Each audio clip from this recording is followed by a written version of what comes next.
अस्सलाम वालेकुम नाज़रीन, मैं हूं माजिद चौधरी। आज हम बात करेंगे जिना गार्डन की।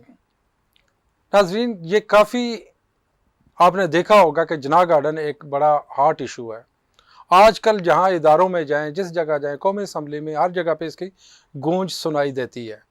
नाज़रीन, इसी के साथ साथ जिना गार्डन की जो डूबती हुई नैया है, इसको सहारा कौन देगा या इसको किनारा कौन देगा, और कौन इस नैया को जो है वो किनारे पे लेके आएगा।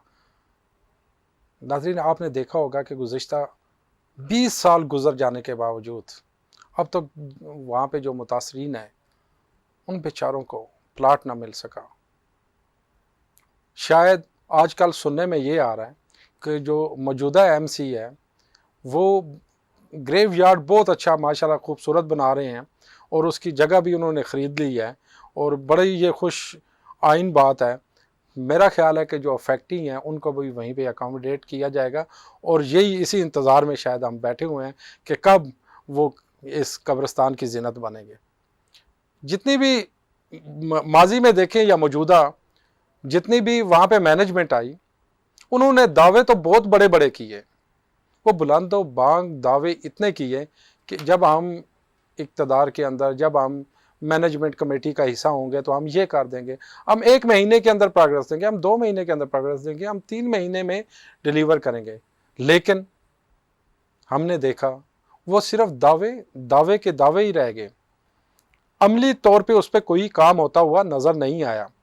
नाज़रीन, जिना गार्डन की सबसे जो बुनियादी इस वक्त ज़रूरत है, मैं समझता हूँ इससे ज़्यादा और कोई ज़रूरत नहीं हो सकती, वो है जिना गार्डन की LOP, लेआउट प्लान, जो अब तक बदकिस्मती से अप्रूव ही नहीं हुआ। CDA में या किसी जगह पे भी आप जो भी पाकिस्तान के इदारे हैं, जब आप कोई हाउसिंग सेक्टर के अंदर कोई डेवलपमेंट का काम करते हैं या आप जब बनाने जाते हैं तो सबसे पहले लेआउट प्लान आप वहाँ पे जमा करवाते हैं और LOP जब तक अप्रूव नहीं होता कोई डेवलपमेंट का आप काम नहीं कर सकते और कोई ऐसा काम इंफ्रास्ट्रक्चर वहाँ पे आप नहीं बिछा सकते जब तक वो LOP अप्रूव नहीं होता। लेकिन बदकिस्मती अब ये देखें, सोने पे सुहागा, वो कहते हैं वारे न्यारे, ये तो जिना गार्डन के वारे न्यारे हैं। कौमी असम्बली में भी बात चलती है तो सिर्फ बात चलती है, FIA में भी बात चलती है तो सिर्फ केसेस चलते हैं, बाकी भी जितने इदारों में चलते हैं तो वो सिर्फ वो चलते हैं। जिस तरह वो गाड़ी आपने सुना होगा ना, वो गाड़ी चल रही है, उसके पहिए चल रहे हैं, वो बस उसी तरह चल रहे हैं, तो केसेस चलते रहते हैं। लेकिन वहाँ पे क्या है, डेवलपमेंट भी हो रही है, वहाँ पे घर भी बन रहे हैं, वहाँ पे फाइलें भी धड़ाधड़ सेल हो रही हैं, वहाँ पे इंफ्रास्ट्रक्चर भी, लेकिन वो इंफ्रास्ट्रक्चर जो कि CDA स्टैंडर्ड के बिल्कुल आप जाके अगर चेक करें, मैं बल्कि दावत देता हूँ CDA के जो हमारे जो मैनेजमेंट है वो खसूसी तौर पे मैं मैंगल साहब से, नूर अल-अमीन मैंगल साहब जो इस वक्त हेड कर रहे हैं CDA को, तो मैं उनसे ये रिक्वेस्ट करूँगा कि एक दफ़ा सर आप जिना गार्डन का भी विज़िट करें। आप देखें कि CDA की छतरी के नीचे कितना ज़बरदस्त काम हुआ है, जो डेवलपमेंट की कंपनी उन्होंने कितना शानदार काम किया है। वो डेवलपमेंट की कंपनी है जिनके ऊपर अरबों रुपए के करप्शन के इल्ज़ाम हैं।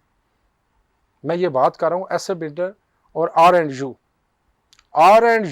ये वो घोड़ा है कि जो वो कहते हैं ना, मुर्दा घोड़ा, कि जिसके ऊपर जितनी आप चाबक मारते जाएं उसे कोई असर ही नहीं है, क्योंकि उसके ऊपर केसेस ही इतने हैं। अब जो भी केस खुलेगा तो वो उसे कोई फर्क नहीं पड़ता, वो चाबक मारते जाएं लेकिन उसकी सेहत पे कोई असर नहीं है। इसी तरह एसए बिल्डर वो आप सोच के नाजरीन ये हैरान और परेशान हो जाएंगे कि ऐसे बिल्डर के जो वहाँ पे सिटिंग इस वक्त जो लीड कर रहे हैं, जो चेयरमैन साहब हैं या वो उनके डायरेक्टर बोर्ड, आप देखने, मुझे एग्जैक्टली तो इन्फॉर्मेशन जो है ना वो उसकी नहीं है, लेकिन मैंने बड़ी कोशिश की है कि MC से इसकी इन्फॉर्मेशन कलेक्ट की जाए, लेकिन उन्होंने कहा ना, ये तो हम अगर आपको इन्फॉर्मेशन देंगे ये तो हमारा ये कानून के और मेम्बरान के तहफ़्फ़ुज़ के बिल्कुल ख़िलाफ़ चला जाएगा। तो वो प्रिंसिपल हैं, गवर्नमेंट के मुलाजम हैं, ये कानून कैसे इजाज़त देता है कि एक बंदा वो जॉब भी कर रहा हो, सरकारी ओहदे पे भी विराजमान हो और डेवलपमेंट की कंपनी भी उसी की हो? ये कभी आपने सुना है नाजरीन? तो यहाँ पे ये देखें, जिना गार्डन में ये काम भी है। कोई यहाँ पे दुनिया का कोई ऐसा काम और करप्शन नहीं है कि जो किसी जगह पे ना हुई हो, वो इसकी मिसाल जिना गार्डन में आपको मिलेगी। ये जो FECHS है, ये फेडरल एम्प्लॉयज़ की छतरी के नीचे उनका नाम इस्तेमाल करके उन बेचारों को उनका नाम इस्तेमाल किया गया, लेकिन वहाँ पे काम क्या हो रहे हैं, बड़े शानदार किस्म के काम। FIA ने उसके ऊपर एक्शन लिया। असद शाह साहब की बात कर रहा हूँ कि जो ऐसे बिल्डर के एग्जेक्टिव हैं या चीफ हैं, गालबन मुझे इसकी जहाँ तक इंफॉर्मेशन है, क्योंकि FIA ने एक्शन लिया, उनके ऊपर केसेस चल रहे हैं, लेकिन उनकी कंपनी देखें, ये होती है पावर। वो कहते हैं कि जितने भी इदारे काम करते रहें, अगर FIR होती हैं तो होने दें, कोर्ट में जाते हैं तो जाने दें, असेंबली में आप गूंजते हैं तो गूंजने दें, हमारी सेहत पे कोई असर नहीं। इस कान से सुना और इधर से निकल गया। लेकिन असद शाह साहब, उनकी ऐसे बिल्डर धड़ल्ले के साथ वहाँ पे काम कर रही है, धड़ल्ले के साथ। और जो 7.5 समथिंग कुछ बिलियन की जो रिकवरी है, जो इदारों ने कहा कि हमने करप्शन पकड़ लिया, अब हम इनसे रिकवरी करेंगे, वो काफ़ी साल गुजर गए, सालों साल गुजर, अभी तक वो रिकवरी भी नहीं पता चली। वो रिकवरी है किधर और कहाँ पे होगी। बदकिस्मती ये है कि 2011 में जब इनको अवार्ड किया गया, ये टेंडर अवार्ड किया गया, मेरा ख्याल है टेंडर तो प्रोसेस हुआ ही नहीं, वैसे ही दे दिया गया, बैठ के हाँ जी ये तेरा, ये मेरा, ये इसका, ये इसका, इस तरह बांट लिया गया। तो उसमें क्या हुआ कि वो प्लाट दे दिए गए, उनकी डेवलपमेंट मुकम्मल नहीं हुई। इसके अलावा भी कुछ करप्शन है, लेकिन ये जो इदारों ने अभी जो है ना कंक्लूड किया कि 7.5, आज वो कैलकुलेट करें तो वो 7.5 बिलियन ही उसकी अमाउंट बनती, उसकी 25-30 मिलियन कह रहा हूँ, बिलियन अमाउंट बनेगी। लेकिन क्या है, AGM होती है, AGM के अंदर मौजूदा MC और पुरानी MC जब वो इलेक्शन से पहले एक दूसरे के खिलाफ नारे लगा रहे थे, जब मैं आऊँगा मैं इसका गिरबान पकड़ूंगा, मैं इसको सड़कों पे घसीटूंगा और इसके पेट फाड़ के इससे जो है ना वो जिना गार्डन के मेम्बरान की मैं अमाउंट निकालूंगा। लेकिन जब वो MC की मैनेजमेंट आई तो वो एक दूसरे को गले लगाया और यूं मिले कि जैसे सदियों से बिछड़े हुए बहन भाई मिल गए आपस में। तो नाज़रीन, ये वो दास्तान है। और उसमें उन्होंने MC के, बदकिस्मती ये है कि हमारे इदारे, उन्होंने जो चश्मा लगाया हुआ है, जो ऐनक लगाई हुई है, उन्हें नज़र ही नहीं आता। वो जो AGM का एजेंडा था, उसके अंदर 2 नंबर, 3 नंबर और 11 नंबर पॉइंट, उसमें तमाम पिछली जितनी करप्शन थी, जितनी लूट मार थी, उसको एक छतरी प्रोवाइड कर दी। ये लीगल हो गया। इसके बाद आप जो मर्जी करते रहे। वो हमने एक सुना था कि एक इंजीनियर साहब थे, तो वो नए नए आए थे, उनको जो है ना अपॉइंट किया गया किसी कंपनी ने कि आपने कंसल्टेंसी करनी है, देखना कि ये प्रोजेक्ट जो है ये किस तरीके से जो है वो मैनेज किया जाए और इसकी क्वालिटी और सारी चीज़ों को चेक करना। काफ़ी दिनों के बाद बल्कि जो उनका जो हाउसिंग से रिलेटेड जो ऑनर था उसने अपॉइंट किया, तो उनका जब गुजर हुआ, उन्होंने देखा कि बिल्डिंग टेढ़ी है। उन्होंने कहा मैं तो आपको सैलरी दे रहा हूँ, यहाँ पे आपको खड़ा किया है, आप ये वॉच आउट करें, ये तो टेढ़ा नहीं। उसने कहा सर ये टेढ़ा नहीं, ये बिल्कुल सीधा है, आपको टेढ़ा नजर आ रहा है। उसने कहा यार ये देखो, 2 बंदे और बुला के, उन्होंने कहा वाकई टेढ़ा है। कहते हैं सर मुझे सीधा नजर आ रहा है। उसने कहा पीछे वजूहात क्या है। उन्होंने कहा सर अगर जान की अमान पर पाऊँ और नौकरी की जो है ना मुझे ना निकालें तो मैं सीधी बात करता हूँ। सर ये जो ठेकेदार साहब हैं, इन्होंने 2 500 के नोट मुझे दिए, 2 500 के नोट दिए, एक मेरी इस आंख पे आ गया, एक मेरी इस आंख पे आ गया, मेरी आंखों में बिल्कुल ये सीधा नजर आ रहा है। तो यही हाल आजकल जिना गार्डन का है। जो हमारे इदारे हैं वो कहते हैं बिल्कुल सही डायरेक्शन पे चल रहे हैं, ये काम कर रहे हैं, ये नई टीम आई है और अच्छा काम करेगी। नाज़रीन, बातें तो बहुत हैं, लेकिन आज हमने अपने स्टूडियो में एक ख़ास गेस्ट हैं जो कि बड़े मैं मुतनाज़ा भी MC के बकौल रहे हैं, लेकिन आज हम उनसे भी बड़ी खुल के बात करेंगे और उनसे पूछेंगे कि जो लास्ट यहाँ पे सेक्रेटरी साहब वाजिद साई साहब इंटरव्यू दे के गए एक TV चैनल के ऊपर, तो उसके इंटरव्यू में उन्होंने बड़े दावे किए और बड़ी डिटेल के साथ उन्होंने ब्रीफिंग दी। तो उनसे इन्हीं सवालात के जवाब भी लेंगे और बाकी चीज़ों के ऊपर भी पूछेंगे। हमारे साथ मौजूद है इस वक्त अरफान मजीद साहब। जी अस्सलाम वालेकुम। वालेकुम अस्सलाम। जी अरफान मजीद साहब, आप मुतासरीन में से हैं, मेम्बरान में से हैं, कौन सी पार्टी से हैं, और या MC की जो है ना वो बॉडी से आपका ताल्लुक है? बिस्मिल्लाहिर्रहमानिर्रहीम। सबसे पहले तो इस गंभीर सूरत हाल में जो आपने बयान की है, ये एक ऐसा टॉपिक है जिसके ऊपर जितनी बात की जाए उतनी कम है, लेकिन जितने पॉइंट्स आपने इसको एक्सप्लेन कर दिए हैं, मेरा ख़्याल है कि मज़ीद इसमें गुंजाइश नहीं है। लेकिन इसके बावजूद भी बहुत सारी ऐसी चीज़ें हैं जो इस प्लेटफॉर्म के ज़रिए मैं चाहता हूँ कि कोऑपरेटिव इदारा जो खामियां हैं जिसकी वजह से मुतासरीन पैदा हो रहे हैं उसके ऊपर बात की जाए। तो सबसे पहले तो सर मैं बात करूँगा कोऑपरेटिव इदारे पे। आज असम्बली के अंदर जितने कानून पास करवाए जा सकते हैं और वो किए जा रहे हैं, रातों रात वो हो रहे हैं, सब काम हो रहा है, लेकिन वो सब अपने मफादात के लिए हो रहे हैं। क्या उनके पास इतना टाइम नहीं है कि कोऑपरेटिव इदारे में जितनी सोसाइटीज़ हैं, स्पेशली इस्लामाबाद जिसमें तकरीबन 43 सोसाइटीज़ हैं, जिस सोसाइटी में आप जाएंगे वहाँ पे सैकड़ों के हिसाब से नहीं, हज़ारों के हिसाब से मुतासरीन हैं, उनकी दाद रसी कोई नहीं कर रहा। हमने आवाज़ उठाने की कोशिश की, मुख्तलिफ़ इदारों में भी गए, लेकिन हम पे एलिगेशन लगाए गए कि हम लोग अपने मफादात के लिए, हमने इसके ऊपर बहुत सारे वीलॉग बनाए। तो आज जिस तरह आपने स्पेशली बात की है federal employees cooperative housing society के ऊपर, जिसकी मैनेजमेंट के कुछ लोग जो हैं, मैंने देखा कि एक टीवी प्रोग्राम के ऊपर आके उन्होंने बहुत सारी बातें की, तो मैं उनका भी जिक्र करना चाहूँगा। लेकिन मेरी सबसे पहले रिक्वेस्ट इदारों से है कि खुदारा उन लोगों के लिए कुछ करें जो पिछले 20-25 साल से इसी जगह पे दर बदर की ठोकरें खा रहे हैं, लेकिन उनको इंसाफ नहीं मिल रहा है। तो जैसे कि चौधरी माजिद साहब ने एक ज़िक्र किया कि वाजिद नसीम साई साहब, मैं स्पेशली उनके उस इंटरव्यू पे बात करूंगा जिस पे उन्होंने जिक्र किया कि इस टाइम जिना गार्डन या FECH के जो मुतासरीन हैं 5725 हैं। इस बात को किस दलील के साथ वो बात कर रहे हैं?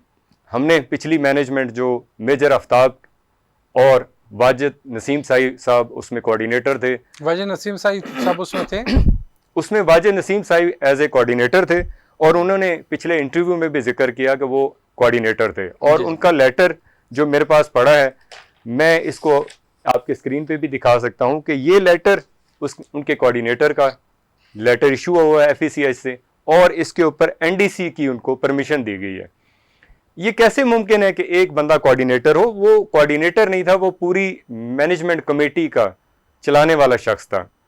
तो और उनके ऊपर फिर केसेस क्यों नहीं बने? जब FIA ने ये कुछ जो प्रीवियस बॉडी थी, जब उनके ऊपर केसेस बने FIA की तरफ से, उनको जो है ना, वो मेरा ख्याल कौन सा वो आपकी होती है शिक जिसके तहत उनको नायल किया गया, वो 54 कौन सी होती है? मैं 48 क्या लगती है उस पर? मैं इस बात को जी जी क्लियर और तरह कर दूं जी कि जब इलेक्शन कमीशन ने तमाम लोगों का डेटा कलेक्ट किया, तो वहाँ पे कुछ लोगों ने उनके ऊपर इल्ज़ाम लगाया कि ये एज ए कोऑर्डिनेटर थे। DG ये केस जो है सर्कल रजिस्ट्रार के पास चला, फिर डिप्टी रजिस्ट्रार के पास गया, फिर DG कोऑपरेटिव के पास गया, और एट द एंड जो है ये हाई कोर्ट में मोहसिन अख्तर कियानी साहब के पास चला गया, जिसके ऊपर तमाम लोगों के एलिगेशन थे और ये बार बार डिस्क्वालीफाई हो रहे थे। लेकिन एट द एंड इन्होंने पता नहीं इदारों में क्या चश्मा पहनाया कि उन लोगों को वो चीज़ें नज़र ही नहीं आई। ये लेटर हर बंदे के पास था, हर बंदे ने इस चीज़ को क्लियर किया कि वाजिद नसीम साई डिस्क्वालीफाई है, लेकिन एट द एंड डिस्क्वालीफाई जो शख्स था वो क्वालिफाई हुआ, और इलेक्शन में भी जिस तरह उनको मैनेज किया गया वो तमाम लोगों ने देखा। तहफ़्फ़ुज़ात पब्लिक के वहीं खड़े हो गए, लेकिन इदारों ने उनको क्लीन चिट दे के। जी बिल्कुल जी। मेरा सवाल आपसे इरफान साहब कि ये जो ऐसे बिल्डर और R&U है, डेवलपमेंट की जो कंपनी है, असल में तो देखें सबसे बड़ा जो प्रॉब्लम वो इन्होंने खड़ा किया हुआ है कि माजी की जितनी करप्शन है उसमें ये सरगर्म है, और अभी तक मेरा ख्याल है कि ये काम कर रही हैं। तो इनको लगाम क्यों नहीं डाली जा सकती? इनके ऊपर जो अरबों रुपए के जो करप्शन के चार्जेस हैं, क्या वो महज़ब माशरे में पूरी दुनिया में ऐसे ही होता है कि एक बंदा जो करप्शन कर रहा है, जिसके ऊपर करप्शन के ऑलरेडी कोर्ट के अंदर जो है ना केसेस चल रहे हैं, उसको दोबारा कहेंगे आप अपना काम कंटिन्यू रखें? 10 साल अगर आपका केस चलता है तो 10 साल में तो डेवलपमेंट और वो जो पहली जो करप्शन है वो तो एक साइड पे है, आगे और नए रिकॉर्ड कायम हो जाएंगे। क्या ऐसा ही होता है? सर यही बात हमने बार बार इदारों में भी जाके कही, कोर्ट्स तक लेके गए, मीडिया में भी लेके गए, और हमने इसके ऊपर बहुत सारे वीलॉग बनाए कि ऐसा कैसे मुमकिन हो सकता है कि जो डेवलपर 2011 के अंदर अरबों रुपए लेके रफू चक्कर हो जाए और उस पैसे की रिकवरी भी इदारे ना करा सकें। वो तो नहीं करवा वही सके। कंपनी वो तो नहीं, वो तो आपने भी देखा, हमने भी देखा, वो तो नहीं करवा सके ना, वो तो ऐसा हो ही नहीं सकता। मैं वही कह रहा हूँ ना कि वो इदारों ने वो चश्मा लगाया हुआ है, उनको उसमें नजर ही नहीं आती उनकी करप्शन। अभी स्टिल देखें, इदारों ने अगर एक्शन लेना होता तो उनको सबसे पहले इन कंपनियों को वहाँ पे बैन करते। उसके बाद जो है वहाँ की नई एमसी है जो उससे प्रीवियस एमसी उसे कहते हैं कि आप एक शफाफ तरीके से टेंडर जो है ना वो करें और प्रोसेस करें, और इनसे जो इन्होंने पहले ऑलरेडी प्लाट खाए हुए हैं, जो कुछ भी लिया है, इनसे आप रिकवरी करते हैं और लोगों को सामने नज़र आता है कि हमारे इदारे भी हरकत में आए और सही काम कर रहे हैं। वो तो मुमकिन नहीं नज़र आ रहा, मुझे नहीं नज़र आ रहा। माजरत के साथ उसी बात को दोबारा रिपीट करूंगा कि वाजिद नसीम साई से आपने कहा कि R&U जो 2011 में तकरीबन कोई 11,50,000 रुपये पर कनाल के हिसाब से डेवलपमेंट कर रहा था, उसको इन्होंने कोई अरबों रुपए की पेमेंट कर दी और आज तक वो पेमेंट रिकवर नहीं हो सकी। और इसी की बेस के ऊपर कैश पेमेंट की है या प्लॉट की? ये प्लॉट्स की सूरत में की गई। सूरत में की है। और वाजिद नसीम साई साहब जिनकी आज ये जिम्मेदारी है कि वो कस्टोडियन बन के बैठ तो गए हैं, लेकिन वो अपनी जिम्मेदारी से वाजिद नसीम साई साहब बेचारा क्या करे, मुझे ये बताएं। एक तरफ से इदारों ने दबोचा हुआ है, एक तरफ से जनाह गार्डन के या FECHS के जो मेम्बरान हैं उन्होंने उनका दबोचा हुआ है, एक तरफ से ये जो माफिया के लोग हैं ये R&U और ऐसे बिल्डर, तो वो उन्होंने जो है ना उसके ऊपर जो है ना पंजे गाड़े। वो किधर जाए, अकेला बंदा करे क्या करे, बताएं आप। जब एक इलेक्टेड टीम आती है 13 बंदों की, तो इन लोगों ने क्यों ऐसे लोगों को इलेक्ट किया या सेलेक्ट किया अपनी टीम के अंदर जो बिल्कुल कुछ नहीं जानते? अरफान साहब आप बड़े गहरी नजर रखते हैं और समझते भी हैं। अगर वाजिद साहब आज इनके ऊपर कानूनी कोई ऐसी कार्रवाई करते हैं जो कानून इजाजत देता है, तो कल वाजिद साहब वहां पे उस सीट पे विराजमान नहीं होंगे। क्योंकि ये देखें जो इदारे 10 साल 5 साल कितना अरसा हो गया है, वो रिकवरी नहीं कर सके, उनको वहाँ पे बैन नहीं कर सके, अभी भी वो इंफ्रास्ट्रक्चर का काम किए जा रहे हैं, ना वो CDA के स्टैंडर्ड के मुताबिक है, ना LOP वहाँ पे हुई है। CDA हमेशा जो उसके CDA के बाइलाज है, CDA ये कहता है कि जब तक आपकी LOP अप्रूव नहीं होगी आप डेवलपमेंट का कोई काम नहीं कर सकते। लेकिन बदकिस्मती ये है कि LOP की तरफ तवज्जो नहीं दी जा रही और डेवलपमेंट धड़ाधड़ की जा रही है। तो ये आपको तो बेहतर पता जी। सर मैं दूसरा जिक्र करना चाहूँगा क्योंकि आपने 2-3 दफ़ा जिक्र किया ऐसे बिल्डर्स का। ऐसे बिल्डर्स बेसिकली इसमें 4 पार्टनर थे। ये केस जब DG कोऑपरेटिव के पास या हैं? सर हैं अभी भी, लेकिन एक जो है वो दुनिया से चले गए। अच्छा जी। तो बाकी जो 3 हैं वो दुनिया के अंदर ही हैं। स्पेशली इसमें मैं जिक्र करूँगा इसी ग्रुप के जो चेयरमैन हैं मिर्ज़ा मोहम्मद इकबाल साहब। मिर्ज़ा इकबाल साहब ऐसे बिल्डर से उनसे क्या, उनका क्या ले? जी सर, मैं तो ऐसे बिल्डर को जानता ही नहीं हूँ कौन है। मैं इनके डॉक्यूमेंट्स भी आपको प्रोवाइड कर सकता हूं क्योंकि इसके ऊपर जो बहुत क्लियर है, ये चारों पार्टनर्स थे इसके अंदर। सर जी ये कैसे हो सकता है कि एक चेयरमैन, उनकी पिक्चर्स भी वहां पे बड़ी बड़ी लगी हुई हैं हर प्रोजेक्ट के अंदर, मिर्ज़ा इकबाल साहब की इतनी बड़ी बड़ी जो है ना वो पोस्टर लगे हुए हैं, वो बड़ा माशाल्लाह वहाँ पे वो चेयरमैन की तरफ से वो बल्कि वो लीड कर रहे हैं। वो कैसे हो सकता है कि वो एक कंपनी के जो है ना वो बेनिफिशियरी हो? ऐसा हो ही नहीं सकता। मैं आपके लिए एक और हैरानकुन बात बताऊं कि जो खालिद वड़ाई साहब हैं वो भी उसके पार्टनर हैं। मतलब सर वो भी उसको डिनाइल करते हैं। हमने उनसे पूछा खालिद साहब, वो कहते हैं कि मैं हलफ देता हूं, कुरान पे हाथ रख के देता हूं कि मेरा इस कंपनी से कोई लेना देना नहीं। सर अगर ये डॉक्यूमेंट्स जो हैं वो जो मैं यहाँ पे लेके आ रहा हूँ, अगर ये चैलेंजेबल हैं, ये कोर्ट में भी जा सकते हैं, हम जरूर कोशिश करेंगे मिर्ज़ा इकबाल साहब और खालिद साहब और R&U जिनके ऊपर आप ये चार्जेस आप लगा रहे हैं, उनको इस प्रोग्राम में हम लेके हैं, उनसे पूछें कि वाकई ये लोग झूठ का प्लंदा है या वाकई इसमें कोई हकीकत भी मौजूद है। सर इसके जो तीसरे पार्टनर हैं वो असद शाह साहब हैं। वो तो मुझे भी पता है असद शाह साहब इस वक्त जो है वो गवर्नमेंट एम्प्लॉय भी हैं। उनके ऊपर FIA में एक केस चल रहा है। जितने अरसे इंक्वायरी चलती रही, असद शाह साहब ने अपना नंबर ही बंद कर दिया और अब तो मेरे ख्याल उन्होंने नंबर ही चेंज कर लिया है।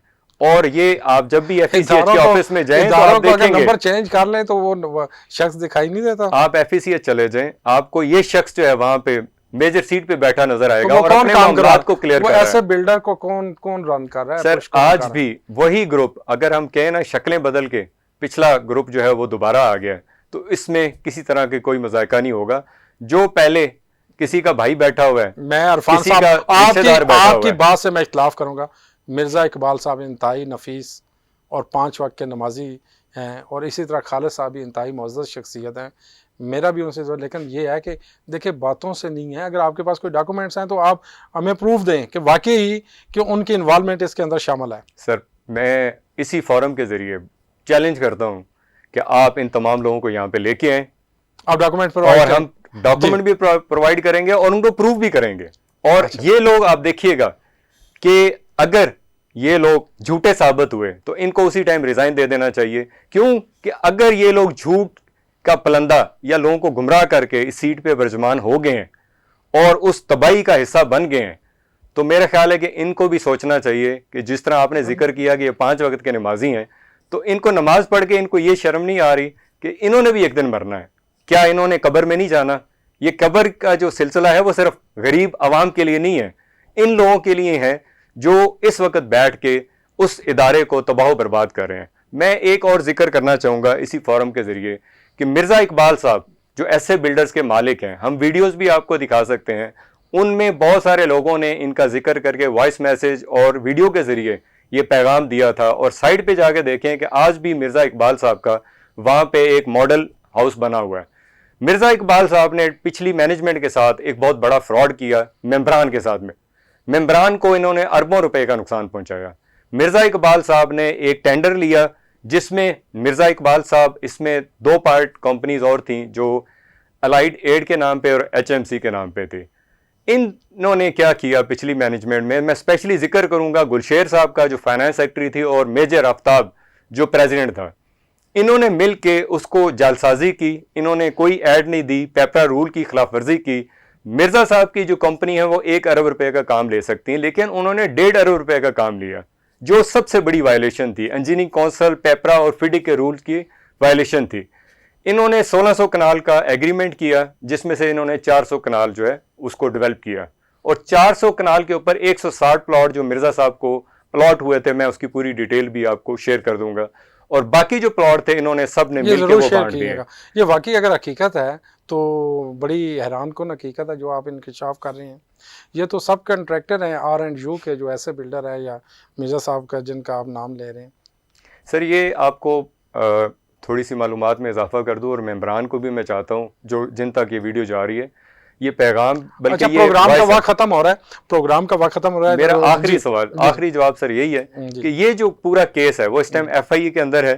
FIA इसके ऊपर इन्वेस्टिगेट कर रहा है और इंशाल्लाह अल्लाह ने चाहा हम इसको परसू करेंगे कि ये जिन लोगों ने करप्शन के इस पूरे सिलसिले को शुरू किया हुआ है ये किसी न किसी जगह जाके रुकना चाहिए। मेरा सादा सा सवाल है आपसे, आप मेम्बरान ही सिलेक्ट करते हैं बॉडी को, तो आपको जब पता है कि इनके ऊपर करप्शन के चार्जेस हैं, ये इन्होंने माजी के अंदर इस तरह के, तो आप ऐसे लोगों को क्यों आगे लेके आते हैं? मैं आखिर में इसका ये जवाब दूंगा कि यहाँ पे मेम्बरान के वोट की कोई हैसियत नहीं है। हमने उस तमाम प्रोसेस को भी देखा। ये सिलेक्शन होती है, ये सिलेक्शन है, ये उन लोगों की सिलेक्शन है जैसे हम इदारों में, बड़े बड़े इदारों में देख रहे हैं, पूरे गवर्नमेंट के सिस्टम में देख रहे हैं, ये छोटे सिस्टम में आके उस बड़े लेवल की करप्शन चल रही है। जैसे लोग आवाज क्यों नहीं उठाते सर? ऐसा तो मुमकिन ही नहीं है पाकिस्तान के अंदर। देखिए इंसाफ मिलता है, देर जरूर है, अंधेर नहीं है। आप इदारों में जाएं, आप उनसे बात करें। देखिए हम भी कोशिश कर रहे हैं कि जो कमिश्नर साहब है उनको इसी मौजू के हवाले से प्रोग्राम में हम लें, और DC साहब को भी कि वो जो रजिस्ट्रार ऑफिस है वो उसकी नुमाइंदगी कर दें। हमें कम से कम जो लोगों के सवाल हैं उनके सामने ज़रूर रखेंगे, और इंशाल्लाह वो हमें पता है कि पॉजिटिव आएगा। उनकी जो विजन है वो उसके अंदर ज़रूर शामिल होगा कि लोगों को अकोमोडेट किया जाए, लोगों को इंसाफ दिया जाए। सर आखिरी जवाब मैं देना चाहूँगा, आपने जिक्र किया ऐसे बिल्डर्स का, R&U का और इस पूरे सिस्टम का, कि आप लोगों ने इसके खिलाफ आवाज़ क्यों नहीं उठाई। तो हमने, और स्पेशली मैंने, हर जगह पे उनके खिलाफ और उस इदारे में जाके तो कोशिश भी की, लेकिन आपके ऊपर तो वो चार्जेस लगाते हैं कि आपने प्लाट लिए हुए हैं उनसे। जी, बस मैं आपने प्लाट उनसे लिए हुए हैं, आप ब्लैकमेल करते हैं। जी, मैं इसका जिक्र करना चाहूँगा। मैं चाहूँगा कि आप वाजिद नसीम शाही, खालिद वड़ैच को, मिर्ज़ा इकबाल को इसी प्रोग्राम में बुलाएं और उनको कहें कि वो तमाम सबूत जो इन्होंने प्रोपोगंडा ग्रुपों में या मुख्तलिफ सोशल सेक्टर में करते हैं मेरे खिलाफ, उनको सामने लेके आएँ और यहाँ पे साबित करें। और अगर वो साबित ना कर पाए तो वो अपनी सजा यहाँ से तजवीज़ करके जाएं और मेम्बरान के सामने जाके माफ़ी मांगे कि हमने गलत किया है। ये बिल्कुल ज़रूर हम उनसे बात करेंगे और कोशिश करेंगे वो उनको के प्रोग्राम के अंदर आएँ और आपने जो आपके सवाल है उनका जवाब भी दें। अच्छा, इसके अलावा मुझे ये बताएं कि अभी जो डेवलपमेंट का काम हो रहा है, ख़ासतौर पर कोरिंग टाउन में आपने देखा कि एक सर्विस रोड बन रही है, उसके अलावा और भी काफ़ी इंफ्रास्ट्रक्चर के काम हो रहे हैं, तो अब ये काम कैसे हो रहे हैं? ये माजी की जो डेवलपमेंट कंपनियां कर रही हैं, ये इसके अंदर क्या आप समझते हो? यही आपका सवाल जो है उसका जवाब जो है वाजिद नसीम शाही ने उसको बड़ा गोल मोल दिया है ताकि वो क्लैरिटी ना हो। उन्होंने कहा कि हमने नए डेवलपमेंट के ठेके दिए हैं। मैं ये कुरंग टाउन वाला जो अंडरपास बन रहा है ये बनाना बहुत ज़रूरी है, इसमें कोई शक नहीं है, लेकिन इसके पीछे जो हकीकत है या जो पीछे इनका जो जो कह लें कि इनकी जो साजिश है वो ये है कि कुरंग टाउन के साथ इनकी कोई 20-21 कनाल ज़मीन है जो इस टाइम अरबों रुपए की है। इनकी जो कोशिश है इस टाइम ये इदारों के साथ मिल के मेम्बरान के साथ एक बहुत बड़ा फ्रॉड करने लगे हैं। ये कि एक्सचेंज ऑफ लैंड के चक्कर में जा रहे हैं। पिछली दफा इन्होंने ये कोशिश की है। कोई भी अच्छा काम करते हैं पहले आप कहते हैं काम नहीं करते, जब वो काम करने जाते हैं तो आप उसको पहले क्रिटिसाइज कर सर मैं उस जमीन के बारे में जो अभी तक राज में जा रही है जो ये काम कर रहे हैं जरूर इसके ऊपर हम प्रोग्राम, क्योंकि प्रोग्राम का वक्त खत्म हो रहा है, हम जरूर बात करेंगे। हम पूछेंगे कि ये जो जमीन वाकई वहाँ पे जमीन मौजूद है। इरफान साहब आपके सामने हम ये आज ये बात कर रहे हैं कि हम ज़रूर इंशाल्लाह उन्हें बुलाएंगे इस प्रोग्राम इस प्लेटफॉर्म की तवज्जो से कि बताएं आके कि वाकई लोगों के मफाद के लिए काम हो रहा है या वहाँ पे कोई ज़मीन मौजूद है। तो ये देखें ये प्रोग्राम रिकॉर्ड हो गया है। इसके बाद अगर कोई ऐसी चीज़ सामने आती है कि वहाँ पे उन्होंने कोई सेल की है, ज़मीन मौजूद है, तो वो भी सामने आ जाएगी लोगों के। जी तो बहुत शुक्रिया इरफान साहब आपने टाइम दिया। नाज़रीन ये आपने देखा हमारा मकसद ये है, ये जो जनाह गार्डन है, ये जनाह गार्डन ये लोगों को कब्रिस्तान न बनाया जाए, इसको लोगों को बेसिक उनकी सहूलियात दी जाए, जो उनकी ज़रूरत की चीज़ें हैं। वहाँ पे इंफ्रास्ट्रक्चर से रिलेटेड जो हैं गलियाँ वहाँ पे वैरान हैं, गलियों को वहाँ पे इंफ्रास्ट्रक्चर उन्होंने डेवलपमेंट की कंपनियों ने ऐसी लूट मार और ऐसी करप्शन की पूरे पाकिस्तान में। अगर रिसर्च करें तो यकीन, आप कहते हैं ना जी फ़लाँ सियासतदान कर गया, फ़लाँ ये कर गया, अगर इनको आप थोड़ा सा अगर हमारे इदारों के पास टाइम हो, बल्कि उन्हें तो पता है, अगर थोड़ा सा इसको हाईलाइट करें, सामने लेके तो लोग हैरान रह जाएं। एक कोऑपरेटिव सोसाइटी के अंदर कितना बड़ा जो है ना वो करप्शन का स्कैंडल है। वो लोग वहाँ पे बेचारे परेशान हैं, उन्होंने डेवलपमेंट की पेमेंट ले ली, उनको कोई सरोकार ही नहीं है कि लोगों का लिविंग स्टैंडर्ड किस तरह है। बाहर निकलते हैं कीचड़ है, गलियाँ कच्ची हैं, वहाँ पे मसाजिद नहीं है। मसाजिद देखिए तरजीह तो ये होनी चाहिए कि मस्जिद का काम सबसे पहले होना चाहिए, और मस्जिद के प्लाट बेच के खा गए और उसको नाले के ऊपर फेंक दिया गया। और यह है कि मसाजिद का जो काम है वो स्लो है, लेकिन सर्विस रोड और बाकी इस तरह के जहाँ पे मफादात होते हैं, जैसे इरफान साहब कह रहे हैं, वो रातों रात बन जाते हैं। वहाँ पे 2-3 दिन के अंदर महीनों की प्रोग्रेस निकल आती है। जहाँ पे मफादात नहीं होते, जहाँ पे मेम्बरान के मफादात हैं, वहाँ पे कहते हैं हमारे पास फंड नहीं है। तो इस रवैये को बदलना चाहिए। हम हमेशा अप्रिशिएट करेंगे जो हमारे सदर साहब हैं, सेक्रेटरी साहब हैं, जो जनाह गार्डन के FECHS के हैं, वो अच्छे काम कर रहे हैं। लेकिन सर ये देखें कि आपकी फर्स्ट प्रायोरिटी लोगों के लिए होनी चाहिए, उनकी सहूलियात के लिए होनी चाहिए। और जो मसाजिद है, जब आप मसाजिद से शुरू करेंगे तो अल्लाह ताला खुश होगा। उसके काम को स्लो डाउन नहीं होना चाहिए। और जो जहाँ पे लोग रिहाइश पजीर हैं, जो इंफ्रास्ट्रक्चर की कंपनियाँ जो लेके, जो डेवलपमेंट की कंपनियाँ जो पैसे लेके खा चुकी हैं, प्लाट बेच चुकी हैं, आप उनको थोड़ा सा टाइट करें। आप अपने कदमों के ऊपर थोड़ा सा अपनी वो कहते हैं ना कि जोर डालें। पंजाबी चाहते ना लत्तां दे उत्ते थोड़ा जोर पाओ, तो वो सर जी लत्तां ते जोर पाना पएगा तां ये जाके काम। बाकी जो ब्लैक मेलर आपको ब्लैक मेल करते हैं ना, जो भी हो, कोई ऐसे बिल्डर हो R&U कोई भी व्हाट्सएवर, तो उनको ना देखें, आप आवाम को देखें जिन्होंने आपको मुंतखब किया है। कल आपने इनको जवाब देना है। और इदारे भी कल आपके ऊपर कोई करप्शन के इल्ज़ामात लगते हैं तो ये लोग आपके खिलाफ खड़े होंगे। तो मुझे बड़ी उम्मीद है कि जो हमारी नई MC आई है ये बड़ा अच्छा काम करेगी। और जो इरफान साहब के सवाल हैं हम सामने रखेंगे, हम कोशिश करेंगे कि काउंटर प्रोग्राम किया जाए जहाँ पे दोनों पार्टियों को आमने सामने, या और जो मेम्बरान इसके अंदर आना चाहते हैं तो वो सवालात के जो है ना जवाब दिए जाएँ। इसी के साथ नाज़रीन माजिद चौधरी को इजाज़त दीजिएगा। अल्लाह हाफ़िज़।